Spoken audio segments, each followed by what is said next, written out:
우리는 계속해서 예수님을 만나 영적인 신분 변화 사건을 경험한 사람들을 함께 살펴보고 있습니다. 오늘 그 마지막 은둔자에서 선포자로 변화된 한 여인의 삶을 우리가 들여다보길 원합니다. 은둔자에서 선포자로 변화된 이 여인, 여기서 은둔자라는 것은 우리가 좀 익숙치 않은 단어인데요. 사전적으로 은둔자는 세상 일을 피하여 집거하거나 숨어 지내는 사람을 말합니다. 은둔자는 다양한 이유가 있기 때문에 세상을 등지고 혼자 생활합니다. 그것도 숨어서요. 근데 대부분의 은둔자는요, 상처와 좌절, 아픔과 큰 시련으로 인하여 세상 앞에 당당히 나서지 못하고 세상을 등지고 홀로 은둔자의 삶을 살아가는 사람들이 많습니다. 이에 반해 어떤 사람은 본인 스스로가 결단하여 대의에서 벗어나서 은둔자로 자청하는 사람이 있습니다. 대표적인 사람이 세례 요한이라고 할 수 있습니다. 그는 세상에 물들지 않기 위하여, 죄악된 세상에 물들지 않기 위하여 그는 광야로 들어갔습니다. 낙타 털옷을 입고 벌꿀을 먹으면서 광야에서 예수 그리스도의 재림과 회개를 선포하였습니다. 근데 오늘 말씀 가운데 등장하는 사마리아 여인은 상처와 아픔으로 인하여 은둔자의 삶을 살아가고 있는 여인이었습니다. 이 여인이 어떻게 그의 영적인 신분이 변화되었는지 우리가 한번 살펴보길 원합니다. 6절, 7절의 말씀 함께 읽도록 하겠습니다.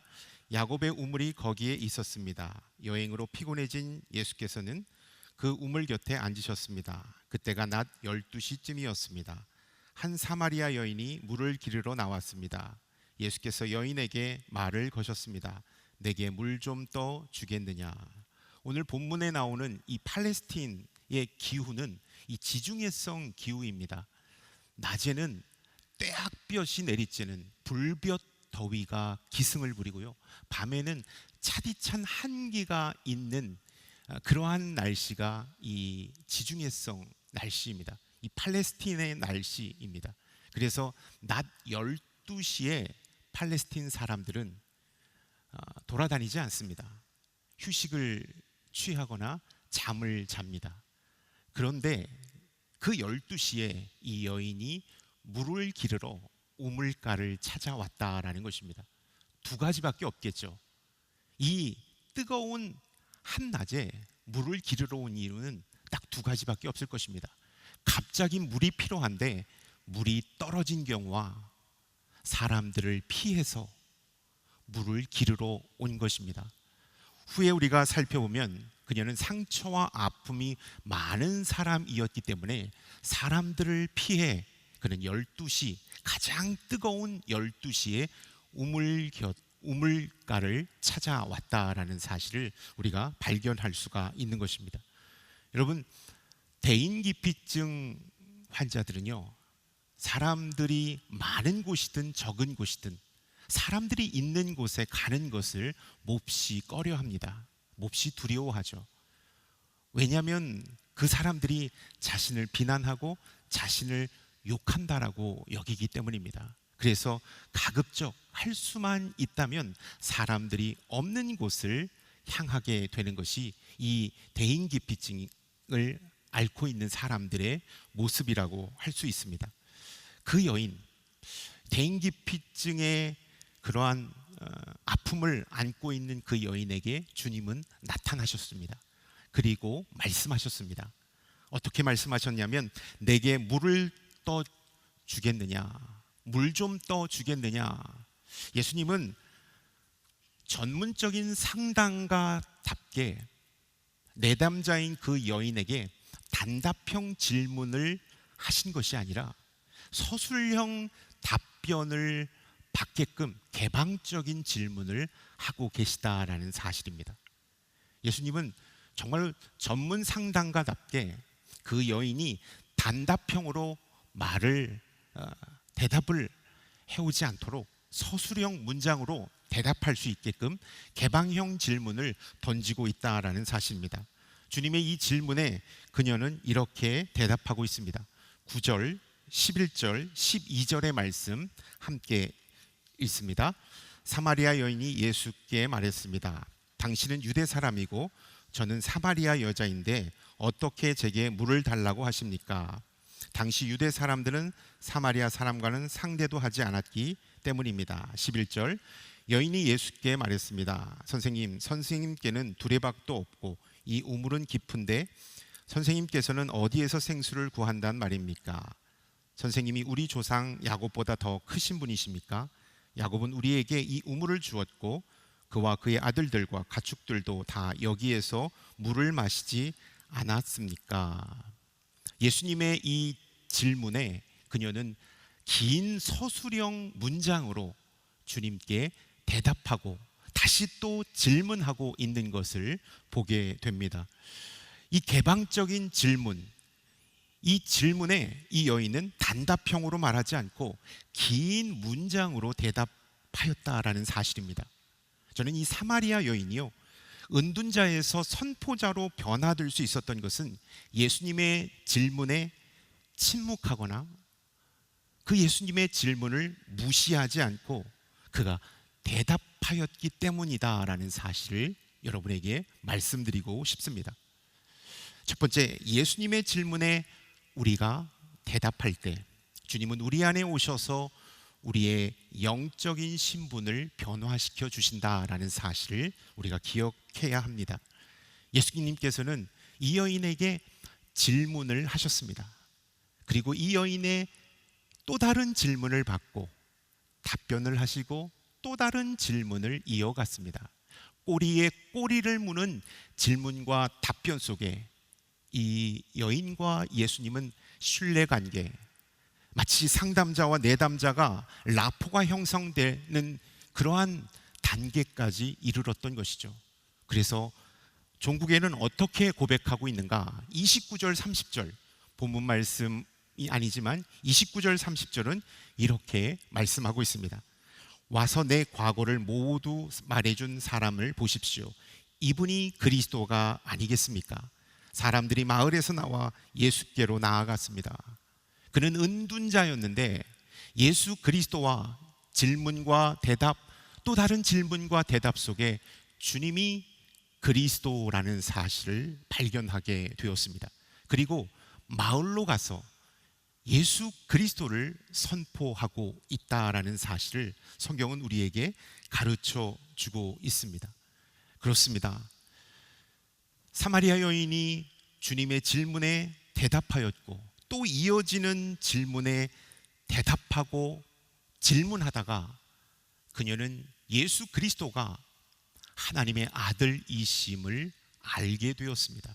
그리고 그는 은둔자의 자리에서 예수 그리스도를 전하는 선포자로 변화되었다라는 사실, 주님께 질문하고 주님께서 질문하시면 그것에 우리가 답변하고 반응할 때 우리는 영적인 성숙을 경험할 수 있고 그 영적인 성숙은 영적인 변화로 이끌어 나아간다라는 사실을 우리가 기억해야 합니다.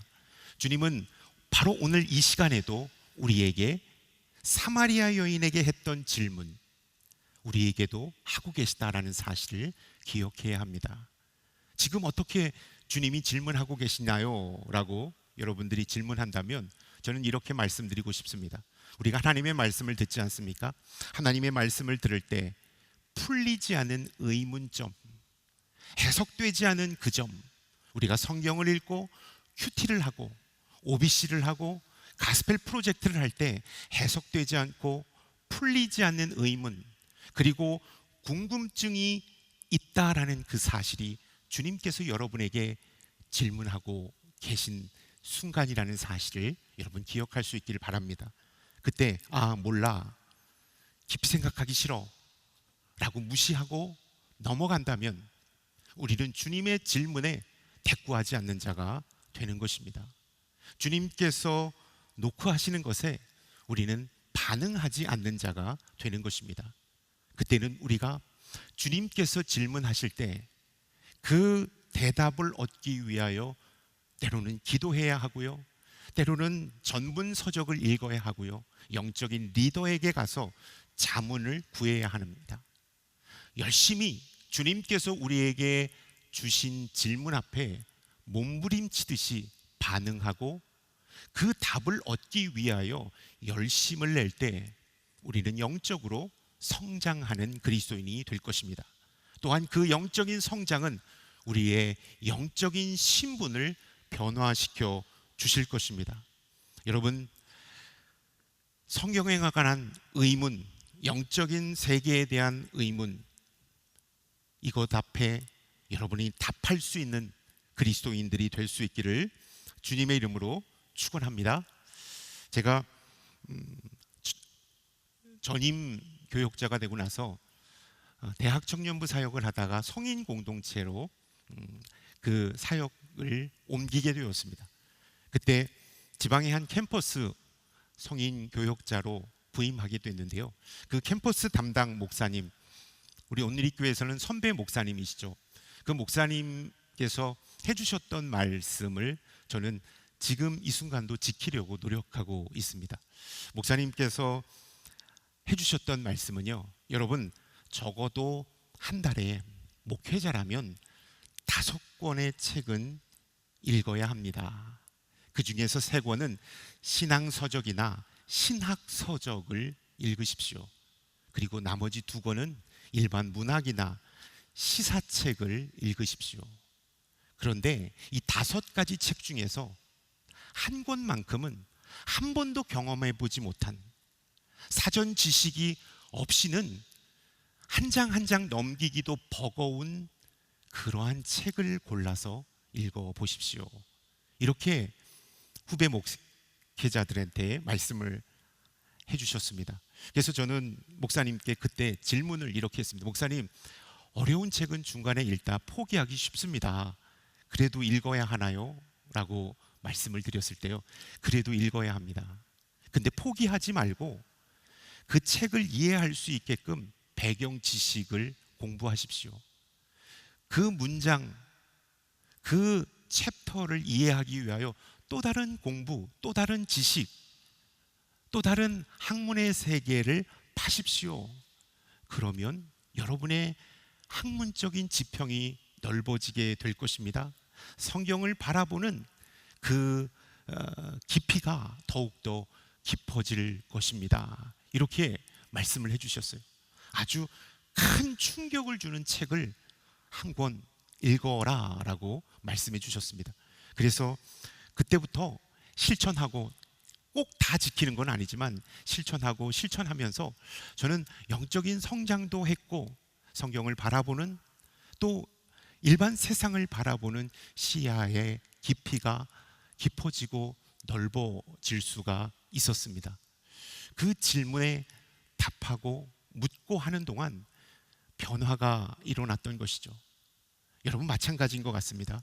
우리가 주님의 질문에, 주님께서 여러분에게 말씀하시는 질문에 답하기 위하여 기도하고, 또 다른 책을 읽고, 더 열심히 영적으로 하나님 앞에 나아갈 때, 그리고 영적인 리더를 통하여 좋은 자문을 받고 주님께서 주신 질문에 대답할 때, 그리고 또 다른 하나님의 질문 앞에 응답할 때 우리는 영적인 성장과 성숙을 맞이하게 될 것입니다.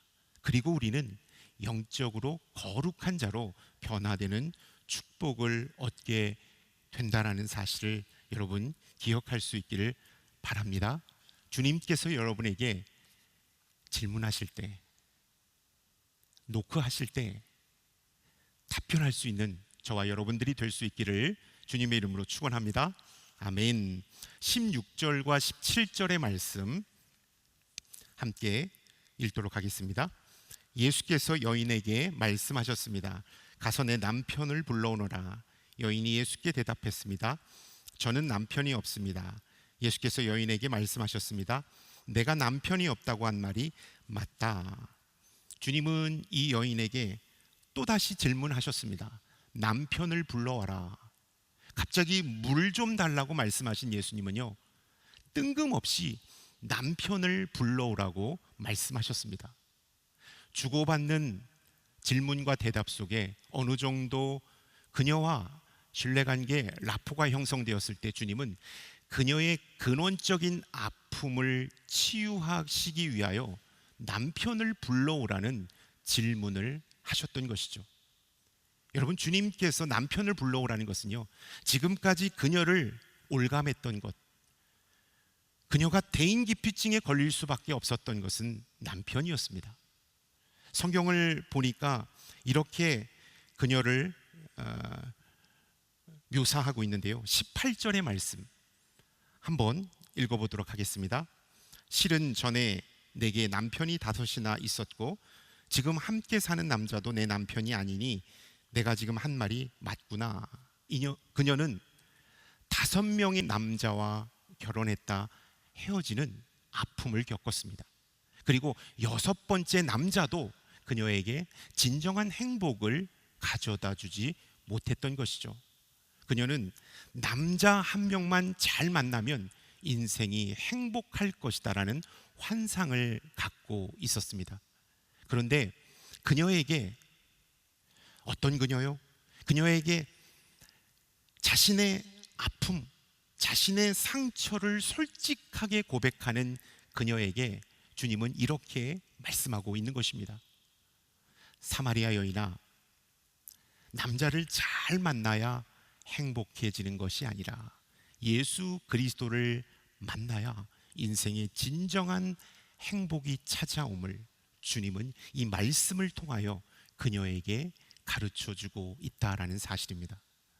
저는 사마리아 여인이 은둔자에서 선포자로 변화될 수 있었던 2번째 계기가 아픔과 상처를 주님께 솔직하게 오픈하였다라는 사실을 말씀드리고 싶습니다. 상처와 아픔, 그것은 누구에게도 보이고 싶지가 않은 것입니다. 왜냐하면 내 자존심이고 내 아픔이고 내 상처이기 때문에 그것을 들키는 순간, 그것이 오픈되는 순간 나도 죽기 때문에 최대한 그것을 오픈하기가 싫은 겁니다. 그런데 주님께서 물으실 때, 내 남편이 어디 있느냐라고 주님께서 물으실 때 솔직하게 그 여인은 자신이 이런 상태이고 이렇게 남편을 만났다 헤어졌다라는 사실을 소상하게 주님께 고백하였다라는 사실을 성경은 우리에게 말씀하고 있습니다. 여러분, 환자가 자신이 주치의 선생님에게 자신이 아픈 부위를 소상하게 구체적으로 정확하게 알릴 때 거기서부터 치료의 시작이 이루어지는 것처럼, 여러분, 우리가 주님께 내 안에 있는 상처, 내 안에 있는 열등감, 내 안에 있는 고통과 눈물을 주님께 솔직하게 오픈할 때 거기서부터 회복이 시작된다라는 사실을 기억했으면 좋겠습니다. 거기서부터 시작한 회복은 우리에게 영적인 변화를 가지고 오게 한다라는 사실도 우리가 기억했으면 좋겠습니다. 2번째입니다. 상처와 아픔을 주님께 솔직히 고백하고 주님의 도우심을 구할 때 회복이 임하고 영적인 신분 변화가 우리 안에서 경험되게 된다라는 사실을 여러분 기억할 수 있길 바랍니다. 대부분의 사람들은 학대와 상처와 아픔과 폭력과 수치심과 따돌림을 당하면 그것을 애써 덮어버립니다. 꺼내기 싫어합니다. 할 수만 있다면 평생 감추고 살고 싶어 합니다. 그러면 그럴수록 우리의 마음의 병은 더 깊어지고 더 곪게 되는 것이죠. 그래서 일상생활을 하지 못할 정도로 우리는 무기력해지고 나약해질 수밖에 없다라는 사실입니다. 그럴 때 우리는 어떻게 해야 할까요?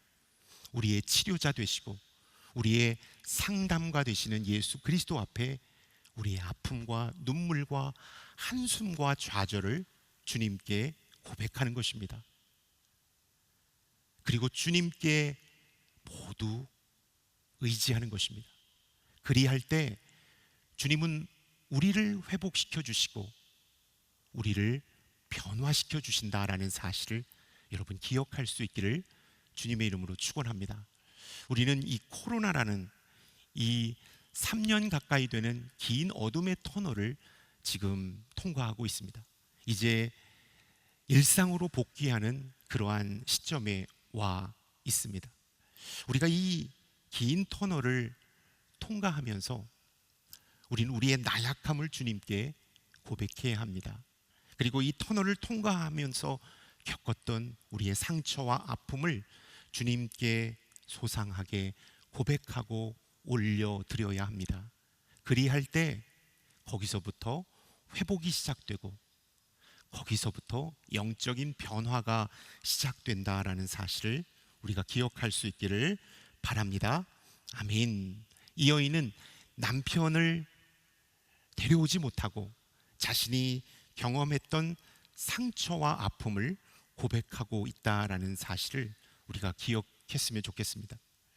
뿐만 아니라 여러분, 우리가 영적인 신분 변화를 경험하려면 내 안에 있는 상처와 아픔을 주님께 고백해야 할 뿐만 아니라 우리 안에 있는 죄와 허물도 주님께 회개하고 토해낼 때 우리는 영적인 신분 변화를 경험하게 된다라는 사실을 기억해야 합니다.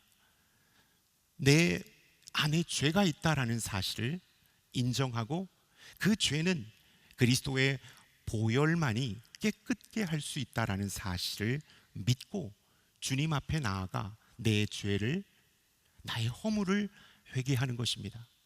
그리할 때 우리에게 정결함이 임하고 거룩함이 임하고 영적인 신분 변화가 임하게 된다라는 사실을 기억할 수 있었으면 좋겠습니다. 내 안에 있는 상처와 아픔을 주님께 오픈하십시오. 뿐만 아니라 내 안에 깊숙하게 자리 잡고 있는 죄와 허물까지도 주님 앞에 회개하십시오. 그때부터 우리는 회복될 것입니다. 그때부터 우리는 영적인 신분 변화를 경험하는 자가 될 것입니다. 2017년 9월 17일 제가 예전에도 한번 말씀드렸는데요, 좌측 시신경 염증으로 인하여 왼쪽 눈이 영구 실명되었습니다. 지금 이 순간도 저는 여러분들을 오른쪽 눈으로만 바라보고 있습니다. 입원한 지 2주 만에 담당 주치의 선생님으로부터 이정환 선생님은 왼쪽 눈이 영구 실명되셨습니다. 이제는 오른쪽 눈 관리를 잘 하셔서 생활할 수 있기를 바랍니다 라고 이렇게 말씀을 해 주셨어요. 좌절이 찾아왔고 무기력이 찾아왔고 디프레스가 저를 짓눌렀습니다. 참 어려운 시간을 지내야만 했습니다. 그런데요, 참 놀라운 것은 퇴원하고 왔는데 주변 분들이 저를 위해서 기도해 주신 목사님들, 권사님들, 장로님들이 상당히 많으셨습니다. 입원해서 치료받느라고 수고 많았다고, 이제 좀 괜찮아졌냐고 질문을 하셨습니다. 그때 제가 어떻게 대답했을까요? 예, 여러분들이 기도해 주셔서 제가 많이 회복됐습니다. 점점 보이는 범위가 넓어지기 시작했습니다. 거짓말을 했습니다. 왜냐하면 약한 모습을 보이기 싫었기 때문이죠. 내가 약해지는 게 싫었기 때문에 그렇게 천연덕스럽게 저는 거짓말을 했습니다. 그리고 나서 6개월이라는 시간 동안 힘든 시간을 보냈습니다. 그때 제가 할 수 있었던 것은 저는 아무것도 할 수가 없습니다. 하나님, 주님 앞에 저의 연약함을 온전히 고백합니다. 이렇게 고백하고 잠을 자는데 주님께서 주시는 강렬한 마음은, 정환아, 내가 준 선물은 네가 이렇게 나약하라고 준 선물이 아니다라는 말씀, 이러한 마음을 저한테 주셨습니다. 꿈에서 저는 주님께 질문했습니다. 주님, 선물이라고 말씀하셨습니까? 선물이면 괜찮습니다. 선물이면 다시 시작할 수 있습니다. 선물이면 이것이 상처가 아님을 저는 확신합니다. 잠에서 일어나서 그 즉시 저는 활기를 찾았습니다. 운전도 다시 연습했고요. 책도 다시 읽었고요. 일상생활을 다시 하기 시작했습니다. 그러면서 건강한 모습으로 회복되어 있을 때 제가 용기를 냈던 것은 목사님들, 권사님, 장로님들께 솔직하게 고백하는 것이었습니다. 사실 태어나고 나서 권사님들이 저를 위해서 기도해 주셨기 때문에 권사님들께 떡도 냈습니다. 제가 회복되었습니다. 찾아뵙고 솔직하게 말씀을 드렸습니다. 제가 거짓말을 했습니다. 그때는 약한 모습을 보이기 싫어서 제가 보인다고 말씀을 드렸는데 사실은 보이지 않습니다. 그러나 주님께서 저에게 선물이라고 말씀해 주셨기 때문에 저는 열심히 주님의 사명 앞으로 나아가겠습니다. 이 고백을 드리고 이렇게 돌아서는데, 모든 분들에게 말씀드리고 돌아서는데 제 마음이 얼마나 가벼운지 모르겠습니다. 기쁨이 있는 거예요. 이것을 오픈하면 내가 더 작아질 것 같고 더 무너질 것 같았는데 솔직하게 오픈하고 나니까 다시 새 힘이 솟는 그러한 강한 힘을 얻게 되었습니다. 여러분, 우리 주님이 계십니다. 우리는 약해도 괜찮습니다. 우리는 넘어져도 괜찮습니다. 우리는 힘이 없어도 괜찮습니다. 예수 그리스도 강하시고 능하시고 이 모든 것을 주관하고 계신 주님이 우리와 함께 하시기 때문입니다. 그분께 우리의 나약함을 고백하고 우리의 연약함을 토로할 때 주님은 우리를 강한 사람으로, 능력 있는 사람으로 변화시켜 주실 줄로 믿습니다. 아멘. 저는 이 사마리아 여인을 통하여 두 가지, 그녀가 영적인 신분 변화를 경험했던 두 가지를 말씀드렸습니다. 첫 번째, 그녀는 주님의 질문에 솔직하게 성실하게 대답했습니다. 그리고 그 질문 앞에 집중했습니다. 그리할 때 그는 예수 그리스도를 인정하고 고백하며 은둔자에서 선포자로 변화되었다라는 사실입니다. 뿐만 아니라 그녀는 남편, 숨기고 싶었던 상처와 아픔인 남편을 주님께 솔직하게 고백했습니다. 그리할 때 그는 예수 그리스도를 영접하고 예수 그리스도를 선포하는 선포자가 되었다라는 사실을 여러분 기억할 수 있기를 바랍니다. 어떻게 해야 될까요? 주님께서 여러분에게 질문하실 때 성실하게 대답하십시오. 여러분의 연약함, 상처와 아픔을 주님께 오픈하십시오. 그리고 죄와 허물을 주님께 회개하십시오. 그리할 때 우리를 주님께서는 변화시켜 주실 것입니다. 강한 자로, 능력 있는 자로 변화시켜 주실 것입니다. 아멘. 기도하겠습니다. 주님, 우리도 사마리아 여인처럼 주님의 질문 앞에 성실하게 대답하는 자가 되길 원합니다. 사마리아 여인처럼 우리의 약점과 아픔을 주님 앞에 오픈하고 죄와 허물을 회개하는 자가 되길 원합니다. 주님, 우리를 변화시켜 주시옵소서. 예수 그리스도의 이름으로 기도드립니다. 아멘.